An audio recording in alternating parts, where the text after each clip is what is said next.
지난주에 저희는 하나님이 누구신가 하는 주제를 가지고 살펴보았고요. 하나님은 하나님 스스로가 우리에게 계시해 주지 않으면 우리는 하나님을 알 수 없다 하는 내용을 가지고 하나님이 누구신가, 특별히 하나님의 이름과 성품 속에서 우리가 날마다 경험을 통해서 알아가는 것, 또 배워가는 것, 그것이 바로 영생이며 하나님의 원하십니다 하는 부분을 우리가 살펴보았죠. 오늘은 바로 저와 여러분, 인간이 누구인가 하는 부분을 함께 묵상해 보고자 합니다. 사실 저희들은 인간으로 태어나서 인간을 살다 인간으로 죽죠. 근데 음, 막상 인간이 누구입니까? 라는 질문 앞에 내가 누구지? 하는 질문 앞에서 참 대답을 하기가 어렵죠. 언젠가 한 프로그램에서 나는 누구인가를 이야기해 보라고 하는 그 프로그램이 있었는데, 자기 자신에 대해서 많이 이야기를 하는데 5분 이상 이야기를 못 하더라고요. 이름 이야기하고 뭐 몇남 몇녀 중에 몇째로 태어났고 고향은 어디고 한참 하다가 거기서 끝나는 거예요. 그만큼 우리 자신이 어떤 관계성과 이 내 주위의 환경에서 나에 대해서 소개할 수는 있지만, 정말 인간의 정체성으로서 나는 누구일까? 나는 어디서 왔다 어디로 가는 것일까? 그리고 나의 근원은 무엇인가 하는 부분에 대해서 실제로 아는 사람들은 많지 않습니다.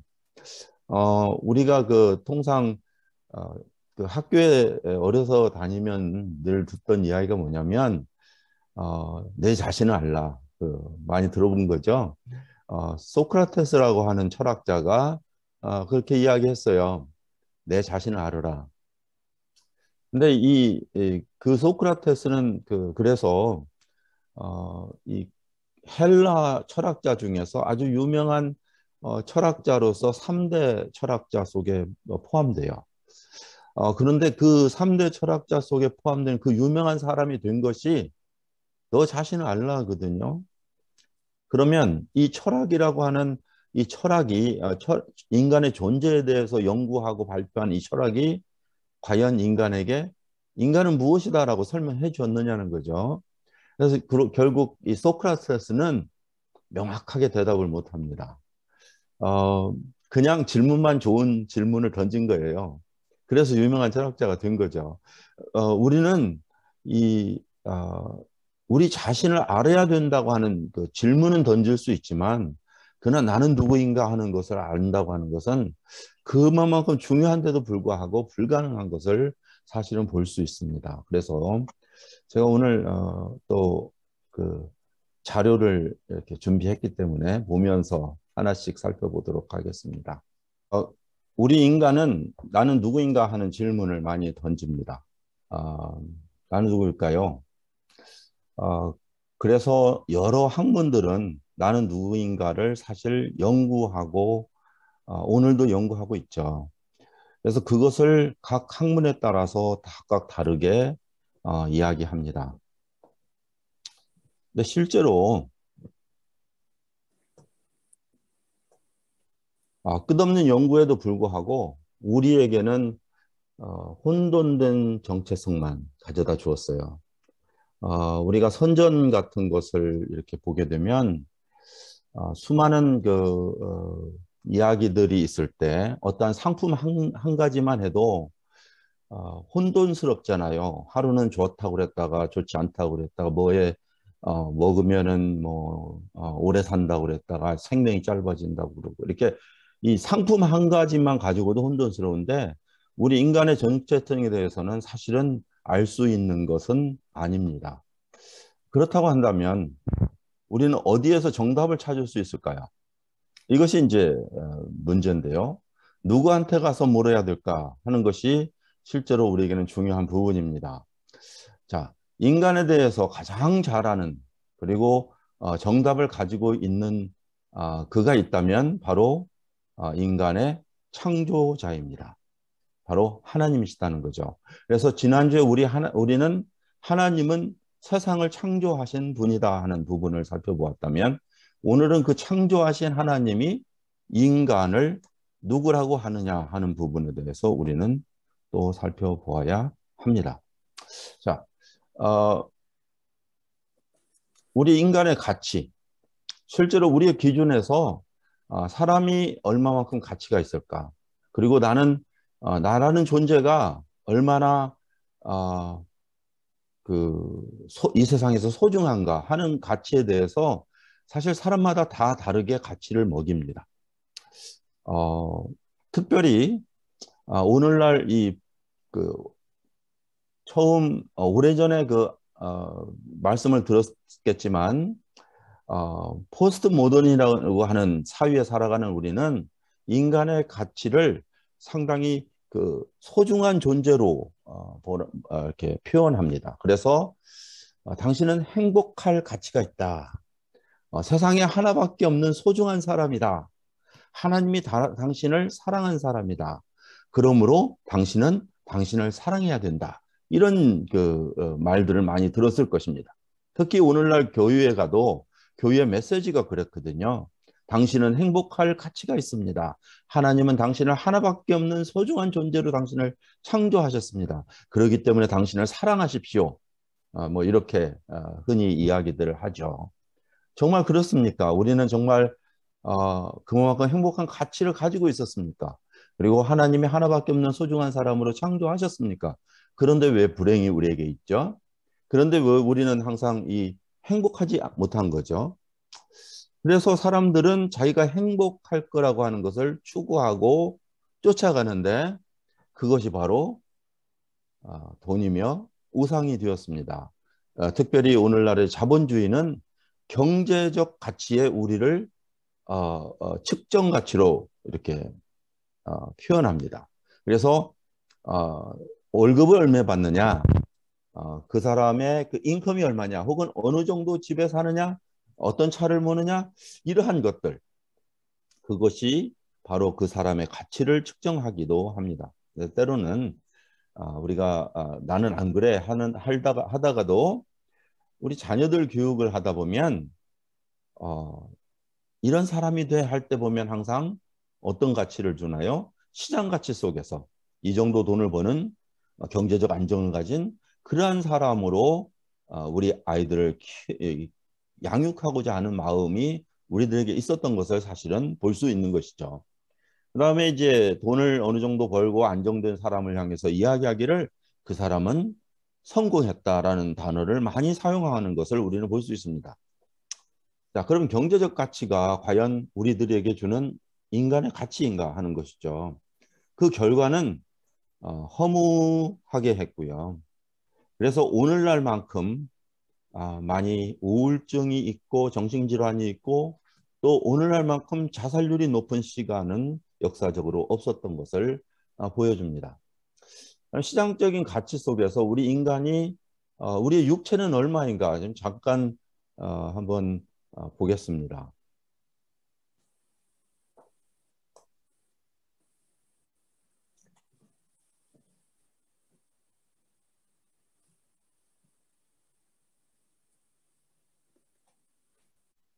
그런데 제가 비디오 클립을 하나 사실은 보여드리려고 했는데요. 한 과학자가 인간을 분해를 했어요. 인간을 분해를 했더니 결국 인간의 그 가치는 2,000원이더라는 거죠. 2,000, $2. 그게 인간의 몸의 가치였다는 거죠. 물 5병, 못 5개의 철분, 뭐 이런 식으로 뽑아가지고요. 전부 다 계산을 해보니까 한 사람의 상품 가치가 딱 2,000원이라는 거예요. 얼마나 육신적으로만 보면 우리의 가치가 그렇게 형편없는가 하는 것을 우리는 볼 수 있는 거예요. 그런데 우리는 살아갈 때 2,000원짜리를 덧입히기 위해서 얼마짜리의 화장품을 쓰고 얼마짜리의 옷을 입고 기억나시죠? 얼마짜리 차를 타고 얼마짜리 집 속에서 살아가느냐는 거예요. 인간이 육신이 전부라면 인간이 그것이 전부라면 우리는 그것을 위해서 2,000원짜리를 위해서 엄청난 말도 안 되는 것을 투자하면서 살아가고 있다 하는 것이 인간의 현재의 모습인 거예요. 자, 그렇다면 우리는 하나님은 나를 뭐라고 하느냐 하는 그 질문을 우리는 귀를 기울여 보아야 합니다. 자, 우리가 이제 인간이 누구냐 하는 부분은요, 세 부분으로 나눌 수가 있습니다.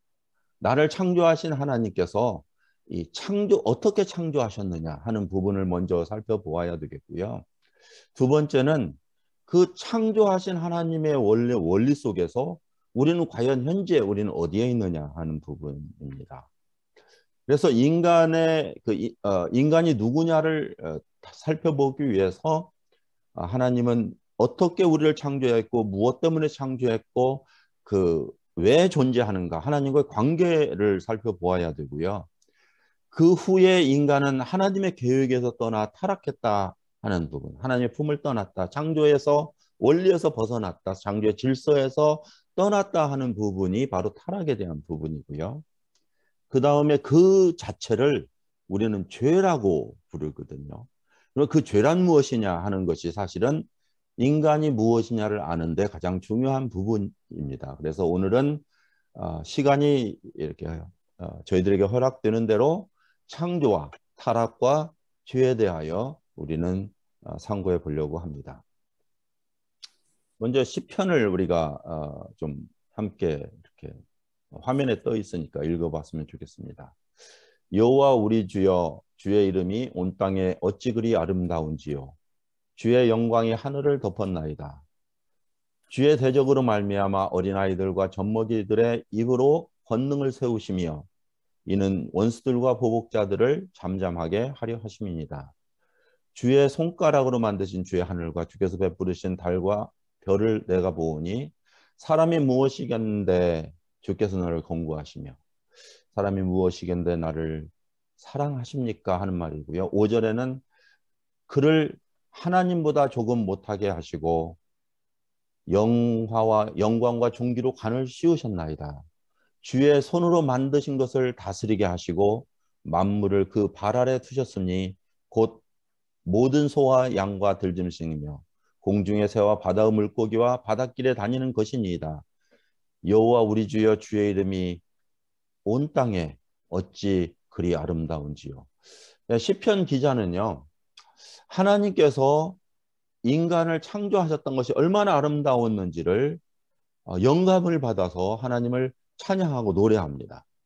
하나님께서 창조하실 때에 세상의 모든 어떤 것보다도 가장 존귀하고 아름답게 하나님보다는 조금 못하게 창조하셨다라고 이렇게 표현해 놓고 있습니다. 자, 그런데 이 창조하는 과정을 한번 살펴보면요. 인간의 기원은 이렇습니다. 함께 읽어보면요. 하나님이 이르시되 우리의 형상을 따라 우리의 모양대로 우리가 사람을 만들고 그들로 바다의 물고기와 하늘의 새와 가축과 온 땅과 땅에 기는 모든 것을 다스리게 하자 하시고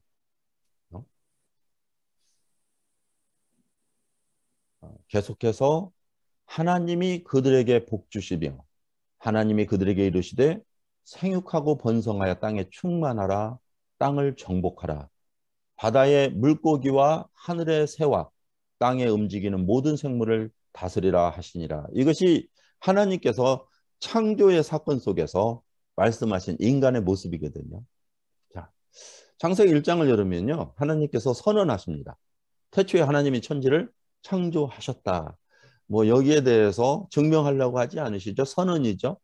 그것은 무엇이냐면 어느 신이 내가 천지를 창조했다고 말하는 신이 없거든요. 그런데 하나님께서는 자기 자신을 처음 소개할 때 창조부터 시작합니다. 그래서 하나님은 모든 것의 근원이시며 시작이시며 또한 주인이시다, 주권자이시다 하는 것을 시인하도록 하나님의 말씀은 선포하십니다. 세상을 창조하시는데 말씀으로 창조하셨다고 출애굽기는 이야기하세요. 그것도 7일 동안 창조하셨습니다. 세상의 모든 것을 창조하셨는데 7일 이라고 하는 날짜 속에 마지막 창조하시는 6일째 되는 날 7일은 안식하셨으니까요. 6일째 되는 날 모든 것을 완벽하게 창조하시고 너무나 아름다운 그곳에서 하나님의 기쁨을 누리셨습니다. 모든 것이 좋았더라라고 말씀하시죠. 그런데 그 후에 세상의 모든 것을 창조하신 후에 마지막으로 창조하신 인간, 그 인간을 어떻게 창조하셨느냐면 하나님의 형상을 따라 하나님의 모양대로 사람을 만들었습니다. 자, 사람은 하나님의 형상을 가지고 있다는 것이에요. 세상의 모든 것은 하나님의 성품을 담았을지는 모르지만 하나님의 형상 자체는 아니었죠. 그러나 하나님의 형상을 인간 속에 넣어 형상으로 만드셨습니다. 굉장히 중요한 부분이죠. 자, 그것이 왜 중요한가 하는 것을 이제 살펴보려고 합니다. 7절, 7절만 먼저 읽겠습니다.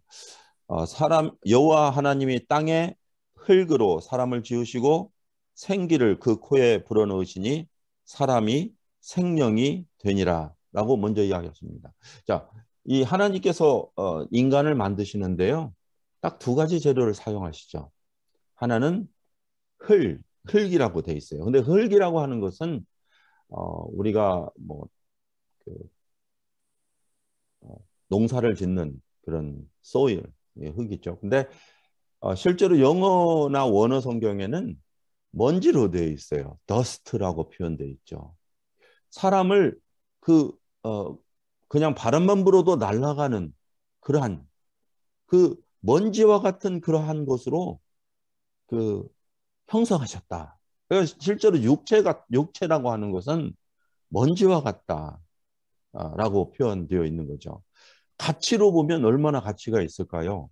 아까도 말씀드렸지만 형성된 몸의 가치는 2,000원 정도 되라고 이야기할 때 이 흙으로 만들어진 이 육체의 모습은 하나님 앞에서 사실은 무가치한 존재임을 드러내는 부분이죠.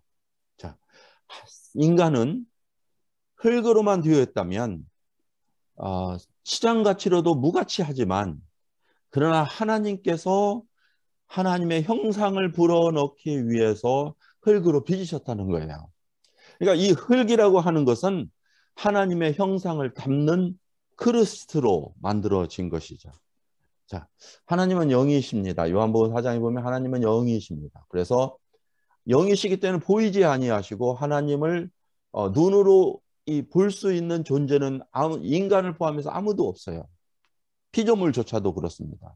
그래서 이 모든 온 세상이 하나님의 형상을 보이지 않는 하나님의 영광을 보이는 인간을 통해서 리플렉션 하는 거예요. 그러니까 인간이 하나님을 반영시키는, 투영시키는 역할을 하도록 하나님은 계획하시고 인간을 그러한 존재로 삼으셨다. 이게 인간이 가장 독특한 하나님이 인간에게 주신 특권이면서 축복인 것이죠. 그래서 그러한 하나님의 형상을 본받게 하기 위해서 하나님의 성품인 하나님의 입김을 그의 안에 불어넣습니다. 하나님의 입김은요, 영이시죠. 그래서 인간을 흙으로 만드시고 그 코에 생기를 불어넣으셨더니 어떻게 했다고요? 생명이 되었더라. 이 생명이라고 하는 말은 살아있는 존재가 되었더라라고 하는 말입니다. 리빙 비잉입니다. 그래서 인간이 살아있으려면 두 가지가 우리들에게 반드시 있어야 되는데 하나는 하나님의 영을 담고 있는 흙이요, 몸이요, 그 다음에 하나님의 영, 즉 입김이 있어야 살아있는 존재가 된다 하는 의미를 가지고 있습니다. 자, 인간의 본질은 하나님께서 창조하셨을 때 이미 하나님을 투영하는 하나님의 형상으로 지음을 받았습니다. 그런데 이제 디모데 후서 3장 16절에 보면요. 어떤 말씀이 있냐면 모든 하나님의 말씀은 무엇으로 되어 있다고 그랬어요? 혹시 아시는 분 계세요?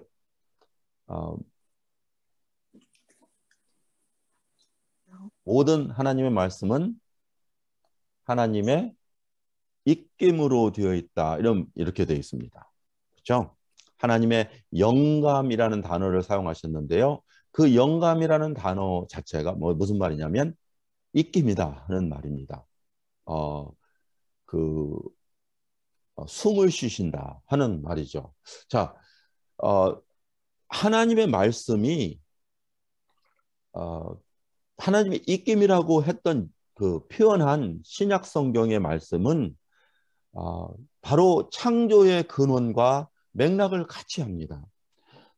하나님께서 흙으로 인간을 창조하시고 그 코에 하나님의 입김을 불어넣으셨더니 살아있는 존재가 되었더라 하는 말씀이 바로 무엇을 의미하였느냐면 하나님 없이 살아가는 죽어있는 존재 속에 하나님의 말씀이신 입김이 들어가면 살아있는 존재가 된다 하는 의미를 가지고 있습니다.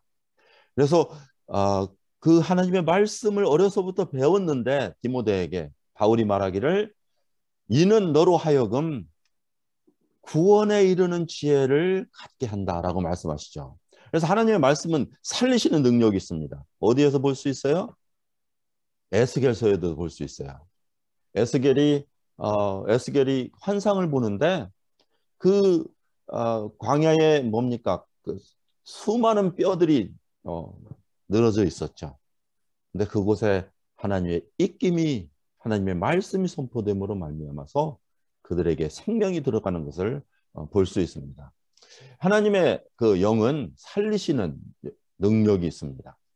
하나님의 말씀은 곧 우리들에게 생명을 주는 능력이 있다 하는 부분을 보여주고 있죠. 후에 이제 우리가 예수 그리스도와 구원에 대해서 3주, 4주째 살펴볼 때 이 부분을 더 명확하게 또 더 자세하게 살펴보도록 하겠습니다. 그럼 이제 하나님의 형상이란 무엇이냐? 하나님의 형상은 하나님을 닮은 인격적 존재다 하는 의미를 가지고 있습니다. 하나님은 인격체이십니다.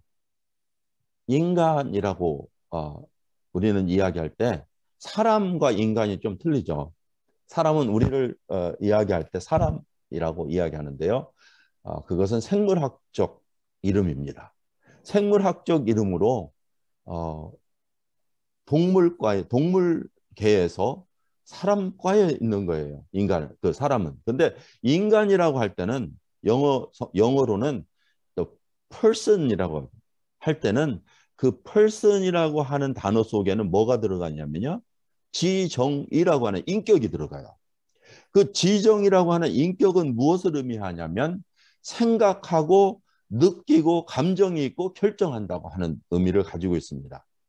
인간은 하나님의 하나님의 인격처럼 생각할 수 있고 또 느낄 수 있고 결정할 수 있는 존재로 하나님께서 창조해 주셔서 하나님처럼 모든 하나님의 음성을 듣고 또 생각할 수 있고 또 하나님과 관계 속에서 느낄 수 있고 또한 결정할 수 있었습니다. 굉장한 인간에게 하나님께서 주신 특권이었어요. 두 번째는 뭐냐면 하나님의 성품, 모든 성품이 아니라요. 하나님의 성품을 일부 소유한 존재였다는 것이에요. 자, 우리는 오늘날 인간이 왜 존귀합니까? 오늘날 구원받지 않은 그 사람이라도 아직 주님을 모르는 그러한 세상 사람이라도 왜 그들이 존귀합니까? 그 이유는 뭐냐면 그들은 인격적 존재이며 아직도 그 안에 하나님의 성품이 양심을 소유하고 있기 때문이에요. 그래서 하나님께서 부여하신 그 하나님의 형상이라고 하는 것은 회수되지 않는 하나님께서 계획하신 하나님의 인간을 향하신 목적인 하나님의 형상은 아직도 캔슬되지 않았어요. 그러니까 하나님께서 취해가지 않으셨어요. 그래서 여전히 우리들에게 유효하게 남아있기 때문에 생명은 하나님께서 존귀하게 보시는 거예요. 그렇기 때문에 인간의 생명은 하나님 앞에서 아주 가치 있는 것입니다. 하나님께서 이 세상의 모든 것을 귀하게 보시고 아름답게 보시고 기뻐하셨어요. 그러나 인간만큼은 아니잖아요. 세상의 모든 것을 버린다 할지라도 버릴 수 없는 존재처럼 귀하게 보신 것이 바로 자기의 형상을 닮은 존재였다 하는 것이에요. 그래서 인간에게 만드신 후에 그들을 부르셔서 소명, 사명을 부여하세요. 그게 뭐냐면 하나님을 대신해서 세상을 다스리는 존재로 삼으셨습니다.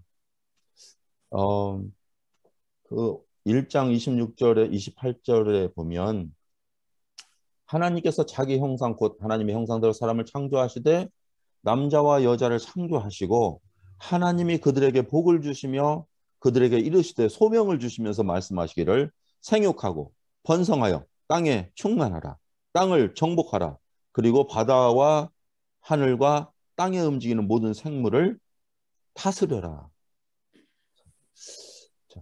하나님이 세상의 모든 것을 창조하시고 모든 것의 주인이시고 주권자이시지만 그러나 나를 대신해서 세상을 다스리는 존재로 인간을 삼으셨습니다.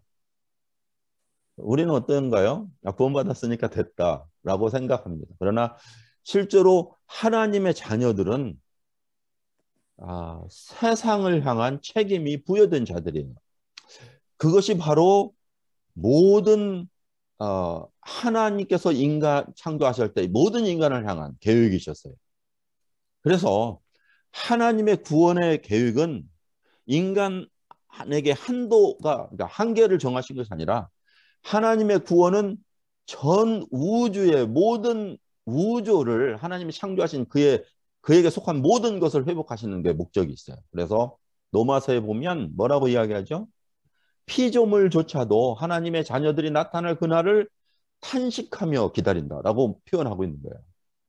세상의 모든 것을 하나님께서 아름답게 창조했지만 인간의 죄악으로 말미암아 그들이 고통받고 있고 또한 그들이 지금 현재도 고통 속에서 신음하고 있는 그것을 하나님은 그 신음소리를 들으시고 그 하나님의 백성으로 말미암아 하나님의 나라가 회복되기를 그리고 우리가 소유하고 있는 그 형상을 통해서 하나님을 인간들과 세상을 통해서 온 우주 가운데 우리를 통해서 드러내기를 하나님이 오늘도 원하시고 계신다. 그것이 바로 하나님의 마음인 거죠. 자, 그것이 바로 뭐예요? 하나님께 기쁨이 되는 거예요. 이게 드림이라고 되어 있는데요. 우리는 언젠가 예배에 대하여 우리는 공부한 적이 있죠. 우리의 인간의 목적은 예배입니다. 몇 시간에 걸쳐서 예배에 대해서 공부했습니다. 자, 그 중에 그 예배라는 정의를 우리가 들었습니다. 예배란 무엇이냐? worship. 그가 worship. 그의 합당한 가치를 인정하고 그를 인정하고 드린다 하는 것을 worship이라고 하고요. 두 번째 예배는 서비스. 섬김이 있어요. 이 하나님께 합당한 그 권위를 드리고 그분을 섬기는 것, 이것이 예배인 거죠. 그래서 예배는 하나님의 창조의 목적입니다. 이 아담에게 내가 부여한 너의 복을 누려라. 그리고 내가 너에게 의탁한 이 소명을 실행하라. 그것이 하나님께 기쁨이 되었던 거예요. 그것이 하나님과 인간의 관계성입니다. 하나님은 아름다운 세상을 창조하시고 아름다운 창조된 이 세상을 인간에게 선물로 주시면서 나를 드러내는 삶을 살아라. 나를 섬김으로 나를 보여라 하는 것이었죠. 마지막으로 하나님께서 그에게 그 영을 부여한 것은 그 사명 중에 하나는 무엇이냐면 그와의 교제에 있었습니다. 인간이 하나님 앞에서 독특한 것은 하나님의 영을 우리 안에 불어넣었다는 거예요. 입김을 불어넣었다는 거예요. 그 하나님의 영은 하나님과 사귈 수 있는 생명이 되었어요. 살아있는 존재가 되었었어요. 생명과 함께 거하는 자들이 되었던 거예요. 그래서 아담과 하와는 하나님과 더불어서 다른 동물들이 하지 않는 것을 했어요. 그것은 뭐냐면 선을 할 때 권위 쓰는 하나님과의 산책이었어요. 하나님과의 동행.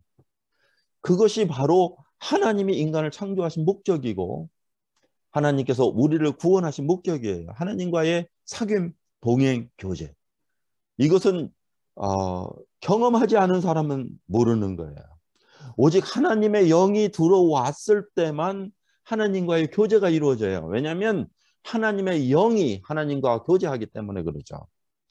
그래서 이 아담은 하나님을 배신해서 하나님을 드러내는 존재로, 하나님을 예배하는 존재로, 그리고 하나님과 사귀는 존재로 이 땅에 창조되었어요. 그것이 인간의 본질이에요. 우리가 잘 아는 그 침례교회 그 목사님 캘리포니아에서 목회하시는데 그 이름보다도 아마 목적을 이끄는 삶이라는 책을 통해서 많이 알려졌죠.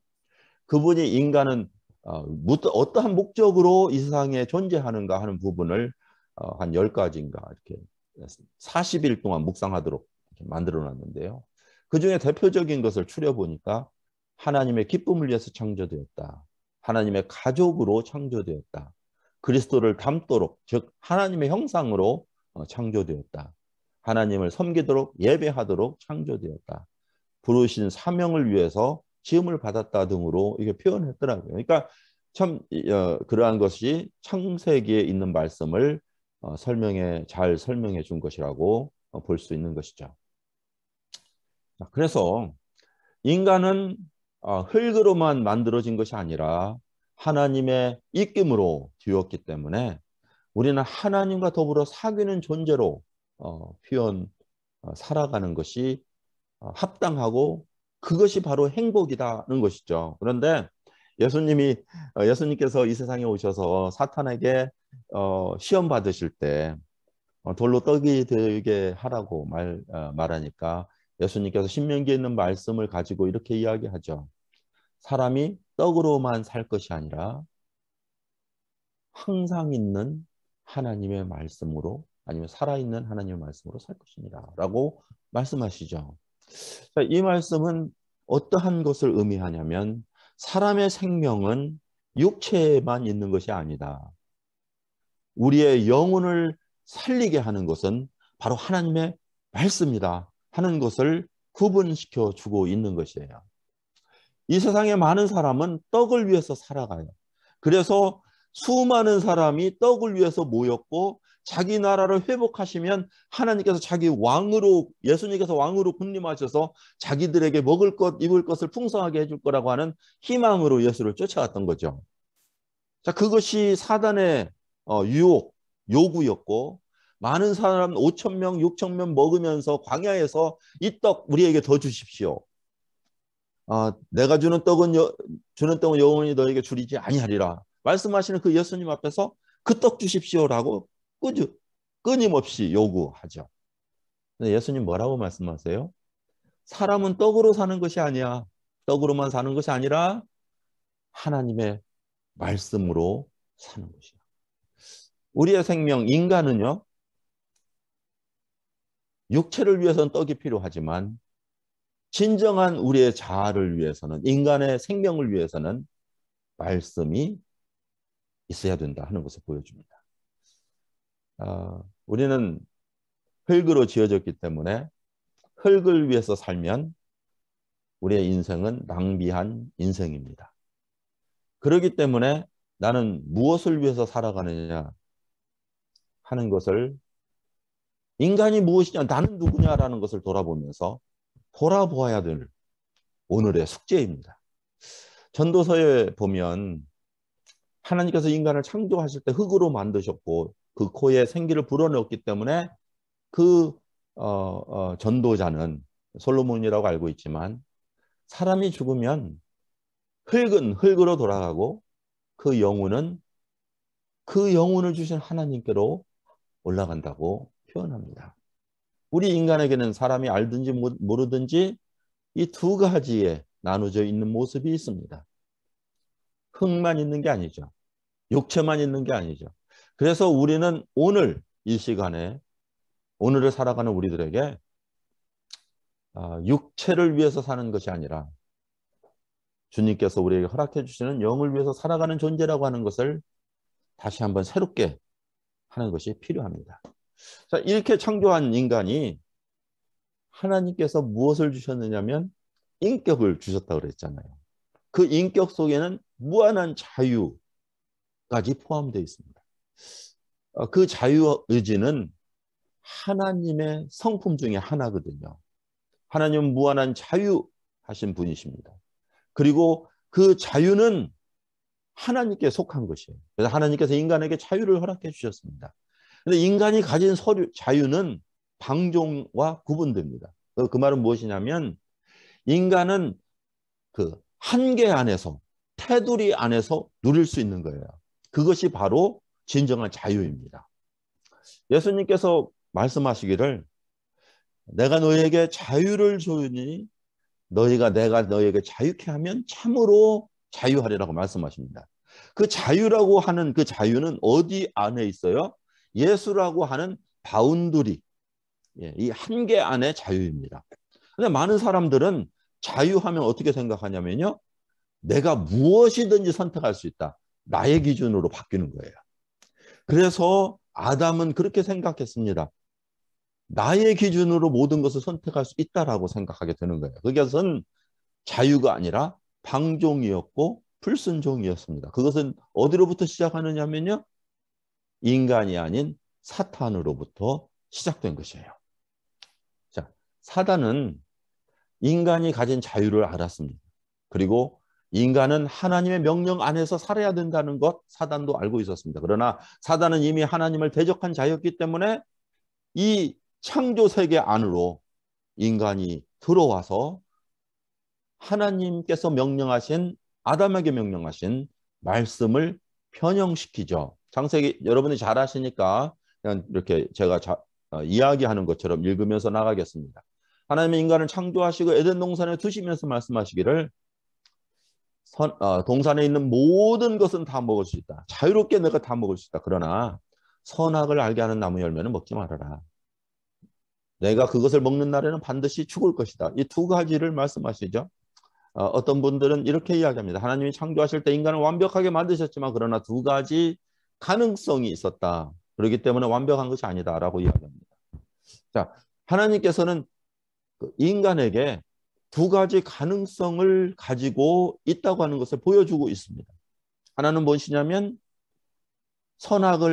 하나님의 말씀을 불순종할 수 있는 가능성입니다. 선악을 알게 하는 나무 열매를 먹지 않을 수 있는 것이고요. 두 번째는 먹으면 결과적으로 죽을 수 있다고 하는 가능성. 이 두 가지가 있었습니다. 자, 그것을 사탄이 알고 이제 인간에게 다가왔죠. 그리고 다가와서 말하기를 뭐라고 이야기하냐면요. 하나님께서 너에게 각종 동산에 있는 모든 것을 먹으라 하더냐라고 이야기하죠. 그러니까 아담이 아니다. 아니 하와가 하와가 사탄하고 하와하고 이야기하는 이야기입니다. 하와가 이야기하는 그게 아니라 우리가 다 먹을 수 있지만 동산 중앙에 있는 나무의 열매는 먹어도 안 되고 만져서도 안 된다. 만약에 먹는 날에는 하나님께서 말씀하시기를 너희는 죽을까 하노라 했다라고 이야기합니다. 물론 여기에 많은 의미들이 포함되어 있습니다. 하나님의 말씀은 정령 죽으리라 라고 말씀하셨고요. 선악을 알게 하는 나무 열매를 먹지 말라라고 말씀하셨죠. 먹지 말라 하고 하와는 먹지도 만지지도 말라라는 말씀에 더함이 있었고요. 너희는 정령 죽으리라고 하는 말씀 앞에서는 죽을까 하노라 하는 가함이 있었어요. 그러니까 하나님의 말씀에 가하고 감하는 이것이 바로 범죄하는 가능성이거든요. 그 마음을 사탄은 뚫고 들어가서 아니다. 너희는 죽지 않을 거야. 오히려 하나님과 같이 될 거야. 그래서 너희가 오히려 하나님과 같이 되어 선악을 알 줄을 하나님께서 알고 먹지 못한 게 한 거야. 너희가 선악을 알게 하는 나무 열매를 먹는 것은 오히려 너희의 축복을 하나님께서 빼앗아간 거야. 라고 말하는 거죠. 그 사탄의 능력, 아니 사탄의 이야기, 그 사탄의 이야기를 듣고 어떻습니까? 하와와 아담은 그 말에 속게 되는 거야. 그래서 이 다른 신약 성경에서도 계시록에서 보여주는 건 뭐예요? 사단은 처음부터 거짓말하는 자다라고 이야기하죠. 거짓말이라는 것이 무엇입니까? 하나님의 말씀을 떠나게 했다. 진리 되신 하나님의 말씀을 거짓으로 바꿨다. 거짓말이죠. 근데 그 거짓말을 들었을 때 어때요? 그 말을 듣고 아담과 하와는 수긍하게 되는 거야. 아, 하나님 같이 될 수 있나?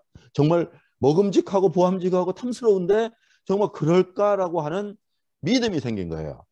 그래서 우리는 참 중요한 이 원리가 여기에서 생기는데요. 타락은 말을 듣고 믿음으로 받아들여 타락했어요. 그것도 역시 회개와 믿음이 있었어요. 하나님을 향해서 살아가야 되었던 아담과 하와는 하나님을 등지고 사단을 향해서 돌이켜 그의 음성을 듣고 그의 말에 믿음을 두게 된 거죠. 그것이 하나님을 떠나게 되는 결과가 되어온 거예요. 자, 그것이 나중에 이제 구원과 연결되겠죠. 그러한 인간에게 하나님은 다시 예수 그리스도의 살아있는 복음의 말씀을 듣고 하나님을 향하여 돌이켜, 그죠? 회개하여 예수 그리스도의 말씀을 믿음으로, 예수 그리스도를 믿음으로 구원에 이르게 되는 하나님의 원리를 우리는 찾아볼 수가 있습니다. 자, 선악을 알게 하는 나무는요, 선악을 하나님 없이 구분하는 능력을 줍니다.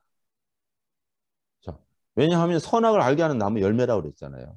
그래서 하나님께서는 그들이 선악을 알게 하는 나무 열매를 먹었을 때, 야, 저희들이 우리와 하나가 되어 선악을 구분하는 존재가 되었으니 그들을 생명나무를 먹어서 영원히 살지 못하도록 하자. 그리고 에덴 동산에서 쫓아내잖아요. 왜 그러냐면 하나님 없이 선악을 구분하는 능력이 들어가 버리면 주권이 누구에게 옮겨가나요? 모든 선악의 기준이 하나님이었는데 하나님의 뜻대로 살도록 창조된 인간에게 뭐예요? 기준이 나의 기준으로 선악을 구분한다. 내가 하나님 없이 살아가는 존재로 바뀌면서 하나님 없이 선악을 구분하기 시작하기 때문에 일관성 없는 옳고 그름의 판단이 생기는 거예요. 어떻습니까? 오늘 우리들이 이 세상을 살아가는 기준이 어떻습니까? 하나님 없이 선악을 구분하기 때문에 선과 악이 전부 다르고 엉망이 되고 정의가 실현되지 않는 이 세상이 된 거 아니에요? 인간은 사단에게 속아서 하나님같이 될 거라는 음성에 속았습니다. 오늘도 그렇게 속고 살아가요. 그래서 인간은 스스로 하나님처럼 생각합니다. 하나님 없어도 살 수 있다고 생각하고요. 하나님을 왜 믿냐고 이야기하고요. 하나님은 나를 위해서 존재하는 거지 내가 하나님을 만든 거라고 이야기하는 그러한 세상에 우리는 살고 있습니다. 인간이 근본이 되는 인본주의잖아요. 모든 것을 창조하신 하나님에게 우리는 돌아가서 그분이 우리를 왜 만들으셨고 그분이 오늘 우리에게 무엇을 원하시고 그분 안에서 그분이 만드신 우리의 행복이 무엇인지 알 때 진정한 행복이 있고 그분이 우리에게 주신 자유가 무엇인지 알 때 진정한 자유가 있고 그분이 우리에게 주신 평안이 무엇인지 알 때 진정한 평안이 있고 그분이 우리에게 주신 올바른 관계를 알 때 그분의 올바른 관계가 형성되고 그분이 말씀하신 정의를 알 때 우리가 정의가 실현되고 다 없어졌잖아요. 기준이 누구에게 있어요? 인간, 정부, 예, 그렇게 돼버린 거예요. 학교, 교육, 학문. 인간이 하나없이 살아가는 결과는 결국 모든 인간은 하나님과 결별되었습니다. 분리되었어요. 생명이신 하나님을 떠나게 되었습니다. 생명이신 하나님을 떠났다는 말은 뭐예요? 죽었다는 말이죠. 그래서 그 범죄로 말미암아서 인간은 하나님을 떠난, 생명을 떠난 죽은 존재가 되었습니다. 한 사람 아담으로 말미암아 죄가 세상에 들어오고 그 죄로 말미암아 하나님의 생명에서 떠났기 때문에 모든 사람은 죽었습니다. 분리됐어요. 에베소 2장 1절에는 그렇게 말하죠. 죄와 허물로 죽었던 너희들을 죽었습니다. 하나님과 상관없는 삶을 사는 거죠. 그것이 바로 타락의 결과였던 거죠. 자, 그런데 이게 축복이죠. 한 사람으로 말미암아 죄가 들어왔다면 다른 한 사람으로 죄를 쫓아낼 수 있지 않겠어요? 이게 놀라운 거예요. 한 사람으로 말미암아 죄가 세상에 들어와서 가운데 우리를 머물게 했다면 다른 한 사람을 말하면 죄를 물러가게 하고 생명으로 옮길 수 있다는 거죠. 이것이 바로 하나님의 비밀입니다. 놀라운 것이죠. 자, 그래서 타락의 결과는 하나님과 원수된 죄인이지만 예수 안에서는 하나님과 화목된 의인이 되는 거예요. 죄와 허물로 그 죄와 사망 아래 있지만은 이제는 의와 생명 아래 예수 그리스도 안에서 발견할 수 있는 것이죠.